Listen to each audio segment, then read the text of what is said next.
Samantala mga kabrigada, mag-asawang Diskaya at Senador Mark Villar na sa ICI para sa pagdinig ngayong araw. Brigada Jico Studio, i-brigada mo! Brigada Live Report!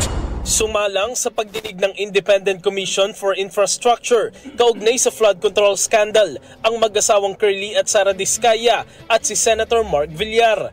Unang dumating si Senator Villar mag-aalas 9 kaninang umaga. Noong October 2, hiniling ng ICI sa senador na dumalo sa pagdinig ngayong araw para magpaliwanag hinggil sa plano, budget, pagpapatupad at pangangasiwa ng mga flood control projects na sakop ng DPWH sa ilalim ng kanyang pamumuno. 2 oras ang itinagal ng hearing kasama si Villar at pasado alas 11 kanina nang umalis ang senador sa ICI. Samantala, naka-bulletproof vest naman si Curly nang pumasok sa gusali habang hiwalay na pumasok si Sara. Tikom pa rin ang bibig ng mag-asawa sa tanong ng media. Ito ang unang pagkakataon na humarap si Senator Villar sa komisyon para sa pagdinig habang pangalawang beses na mag-asawang Diskaya.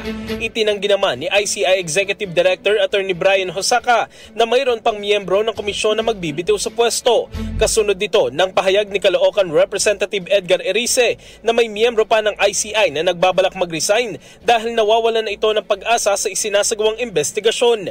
Ayon kay Hosaka, buo ang ICI at patuloy sila mag-iimbestiga ayon sa kanilang mandato. In the heart of changing lives, ako si Brigada Jico Custodio ng 105.1 Brigada News of Manila, the Music and News of Ang bahaging ito ay hatid sa atin ng Power Cell Salabat, ginhawa ng bawat nangangarap.